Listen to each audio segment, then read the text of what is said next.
Hello, welcome again to Europe and You. Should the UK stay in or leave the EU? It now looks certain that that question will be put to the British people in a referendum. So what will help you make up your mind? Two people who already know how they'll be voting are here to present each side. Labour MEP Richard Corbett and Ray Finch from the UK Independence Party. Thanks very much, both of you, for coming into the studio. Richard Corbett, to you first. Why should the UK stay in the European Union? It's in our interest to work with our neighbouring countries. This is our neighbourhood committee. It's us and our neighbours working together to look at problems where we are interdependent, whether we like it or not, where we can't solve problems jointly, where we can't solve problems by ourselves. We need to approach them jointly, not least the running of the common market that we've set up, which does need some common rules to work effectively. And we now know that Labour will also support a referendum. Did the party, in your view, resist for too long? Well, the party put it to the people in the general election that this was a distraction from the main issues confronting the British people. In our view, it was a lower priority. We said we'd have a referendum if there was any question of a further transfer of powers from Britain to the European Union, which isn't on the cards. So we thought, leave that for now. We have other priorities. We were also worried that it would damage inward investment to Britain while we have this debate. Now the election has settled that question. The Conservatives will introduce a referendum bill. We won't oppose it. And we think we should then get on with it and get it sorted as soon as possible so as not to damage inward investment. OK, I realise, Ray Finch, that this is a kind of a red rag to a bull, but why do you want to see Britain leave the EU? National sovereignty, that's all that matters. In the end, the EU is, in our opinion, anti-democratic. We believe in democracy. And Richard was saying just now that it's talking about interdependency. Well, it's not just this corner of the world. The world is interdependent. We want to be part of a global world. We don't want to just be stuck in this dead and dying bureaucratic nightmare. Nonetheless, Europe is important as a marketplace, or the European countries are important as a marketplace. And the UK is an important market. Give us then a vision of how you would see a Britain outside the EU and how it would trade and work with other countries in Europe if we're not part of the European Union. Well, the fact is, when we joined, the world had an awful lot of trade barriers. Those trade barriers now are going or gone. We want to trade freely with the world. We don't want to be part of any political union, and any decisions that have to be made on whatever you choose it to be, climate change, whatever, they can be made as part of a global context, not just as part of this overarching political construct. Richard Corbett, Britain in a global world. That sounds like a happy vision, doesn't it? Well, we are in a global world, and part of that global world is us and our neighbouring countries, the European Union, which actually, by working together, amplifies our voice in the rest of the world. And the idea that you can walk out slamming the door on all your neighbouring countries and say, because we want to cooperate with everybody, seems to be a strange position to start. OK.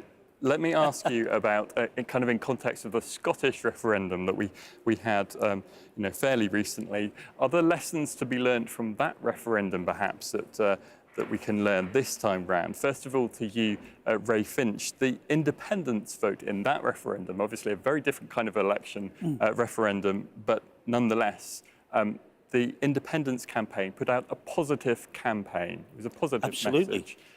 Is that a lesson that you're planning to take? Well, that's what we're going to do. And we'll see this as the Out campaign develops. But what we will see... How will you do that? By saying what the virtues are of a free and independent United Kingdom. But what we'll see in the media and in the other parties is exactly what happened with the Scottish referendum, where it was all about bad things. It was all negative. And there were a lot of things said about the SNP's position in particular and some of their supporters that were very negative, and we fully expect that to happen again. OK, and another similarity then with the Scottish referendum from the pro-EU side, if I can put it like that, was that when there were several different political parties involved, there was infighting. Is that a risk this time? If you've got the pro voice being Labour, possibly the Conservatives, Lib Dem, against the likes of UKIP and the more right of the Conservatives, is there a risk that there'll be political infighting that could damage your Yes to EU campaign? I don't think there'll be much infighting, but there will be a big pluralism of viewpoints about why we should remain in the European Union. It won't be just big business or trade unions, it'll be universities, it'll be different political parties from the Greens to Labour to Liberals to a large chunk of the Conservative Party, with a plurality of viewpoints for different reasons, from their own values as to why we are better off in. And I think that will be different from the Scottish campaign. The other thing that might be different is there is, of course, a big negative argument that you can make, the risk of leaving, the risk to our economy, etc. But I think there will also be a much more positive campaign about the benefits of Europe, the reason we and our neighbouring countries are better off working together. Okay. The trouble you have, Richard Corbett, is that people don't understand the European Union. You talk to the man or woman on the street and they're understandably suspicious because they don't have a clue what MEPs do. They don't understand the European Parliament and the other EU institutions. You've got a fight on your hand. How are you going to convince people back in the UK that Europe offers something positive in your view? It's true these institutions are more remote from people than national or local institutions, which is a good reason not to do things at European level if you don't need to. But to the extent that we are a group of neighbouring interdependent countries that have to try and work together on a number of things, we've got to make it as simple, clear, democratic and accountable as possible. It is possible to explain the European Union clearly if you get a chance to do so. Ray Finch, who should front the No campaign? Nigel Farage. And do you see a risk of Nigel Farage being the face of it when perhaps No risk not whatsoever. all the people, but when perhaps not everyone anti-EU supports UKIP? Of course not. But the thing is, Nigel is the only one who puts it in a clear, honest, open perspective.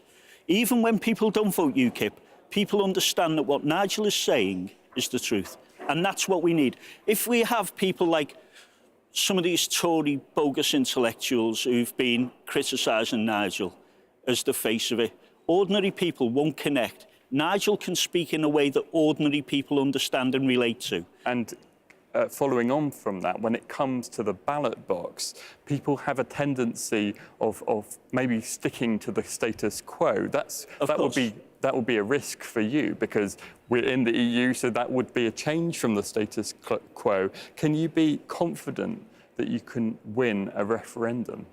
If we get a fair shake from the media, then yes, we will, because we have the clear message.